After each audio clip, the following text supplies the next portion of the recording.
O silêncio no Palácio do Planalto era ensurdecedor.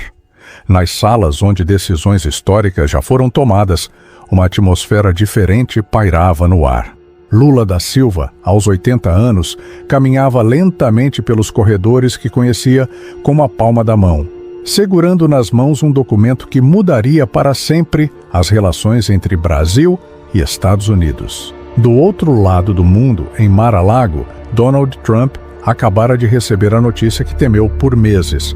Sua tentativa de retorno político havia sido definitivamente bloqueada pela Suprema Corte Americana. Mas essa derrota seria apenas o início de uma cascata de eventos que ninguém poderia prever. Comentem aqui. Vocês acreditam que Trump realmente acabou politicamente? Ou ele ainda pode dar a volta por cima? Deixem sua opinião. A decisão que abalou o mundo. Eram 9h da manhã em Washington, quando a notícia começou a se espalhar como fogo em palha seca. A Suprema Corte dos Estados Unidos, em uma decisão histórica por 7-2, havia declarado Trump inelegível para qualquer cargo público federal pelos próximos 20 anos. A acusação de insurreição, que havia perseguido o ex-presidente desde janeiro de 2021, finalmente encontrara sua resolução definitiva. É o fim de uma era, comentava Anderson Cooper na CNN, enquanto as imagens de apoiadores de Trump nas ruas de várias cidades americanas dominavam as telas. Alguns choravam, outros gritavam fraude, mas a realidade era incontestável. O homem que um dia prometeu "Make America Great Again" havia chegado ao fim de sua jornada política. As reações imediatas. No Brasil, a notícia chegou durante uma reunião de cúpula no Itamaraty. O ministro das Relações Exteriores interrompeu sua apresentação para sussurrar algo no ouvido de Lula. O presidente brasileiro ergueu as sobrancelhas, um sorriso quase imperceptível cruzou seu rosto. "Senhores", disse Lula, ajustando os óculos, "parece que o cenário geopolítico mundial acaba de mudar drasticamente. E nós, brasileiros, temos algumas contas a acertar." A sala ficou em silêncio. Todos sabiam que aquele momento marcaria algo muito maior do que uma simples mudança de governo americano. Pergunta para vocês: o que vocês acham que o Lula estava pensando nesse momento? Vingança ou estratégia política? Comentem. Os bastidores da decisão. Nos dias que antecederam a decisão da Suprema Corte, uma intensa movimentação política havia tomado conta de Washington. Documentos confidenciais, obtidos através de investigações que duraram anos, finalmente vieram à tona. Gravações, e-mails, transferências bancárias suspeitas, um dossiê completo que nem os advogados mais habilidosos de Trump conseguiram contestar. O procurador-geral, em coletiva de imprensa, foi categórico. A democracia americana prevaleceu. Ninguém está acima da lei, independentemente do cargo que tenha ocupado. Enquanto isso, em Palm Beach, Trump se trancou em sua propriedade. Seus assessores relataram que o ex-presidente passou horas gritando ao telefone com advogados, políticos e empresários. "Isso não acabou", era a frase que mais se ouvia ecoar pelos corredores de Mar-a-Lago. Vocês sabiam? Durante toda essa crise, Trump tentou fazer pelo menos 47 ligações para diferentes líderes mundiais pedindo apoio.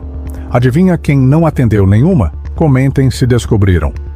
Reuniões secretas em Brasília. Enquanto o mundo ainda processava a queda política de Trump, no Palácio do Planalto, uma série de reuniões ultra secretas havia começado 3 dias antes da decisão judicial.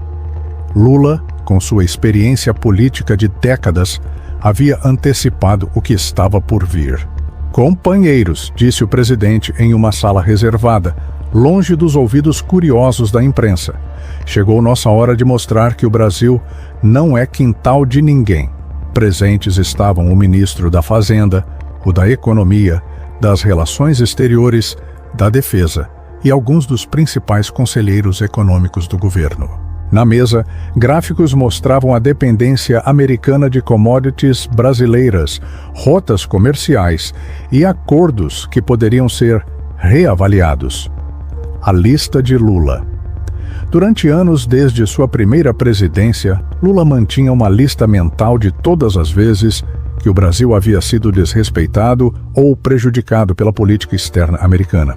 Agora, essa lista ganhava forma física, um documento de 237 páginas detalhando cada incidente, cada interferência, cada pressão econômica sofrida. Lembram quando eles nos pressionaram sobre a Amazônia? Perguntava Lula, folheando o documento. Lembram das sanções indiretas que sofremos durante o governo militar que eles mesmos apoiaram? Lembram das espionagens reveladas por Snowden? A sala concordava em silêncio. Todos sabiam que aquele momento representava décadas de política externa brasileira sendo reescrita. Dados impressionantes. Vocês sabem quantas vezes os Pepossibok interferiram em assuntos internos do Brasil nos últimos 50 anos? A resposta vai chocar vocês. Comentem suas teorias. A estratégia dos 3 pilares. A estratégia elaborada por Lula e sua equipe baseava-se em 3 pilares fundamentais. 1. Econômico. Taxação pesada sobre produtos e serviços americanos no Brasil, começando por tecnologia e produtos agrícolas que competiam com a produção nacional. 2. Diplomático. Formação de uma coalizão sul-americana para reduzir a dependência dos Estados Unidos, fortalecendo laços com China, Rússia e União Europeia. 3. Simbólico. Um discurso público que marcaria a história, não apenas do Brasil, mas de toda a América Latina. Não é vingança, explicava Lula para seus ministros. É justiça histórica, é o Brasil ocupando o lugar que sempre mereceu no cenário mundial. Reflexão. Vocês acham que o Lula estava certo em aproveitar a fragilidade americana para fortalecer o Brasil? Ou isso é oportunismo político? Debate nos comentários.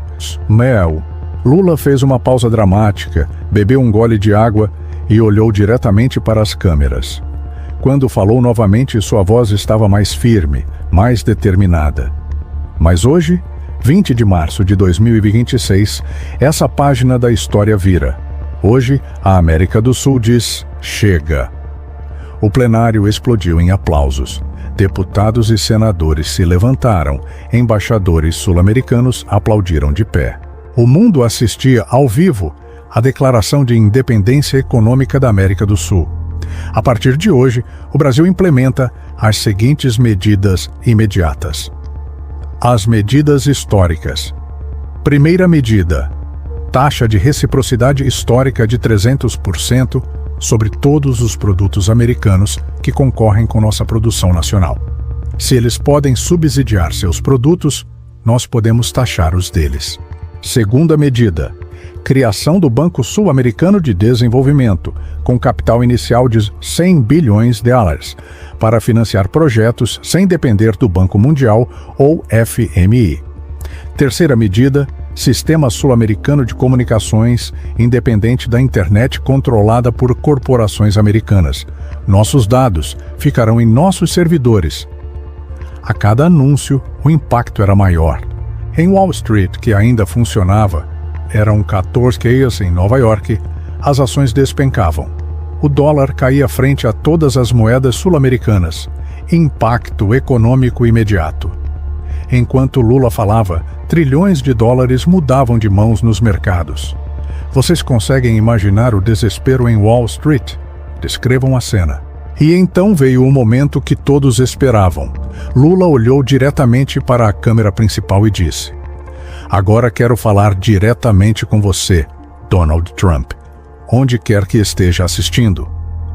O silêncio no plenário era ensurdecedor.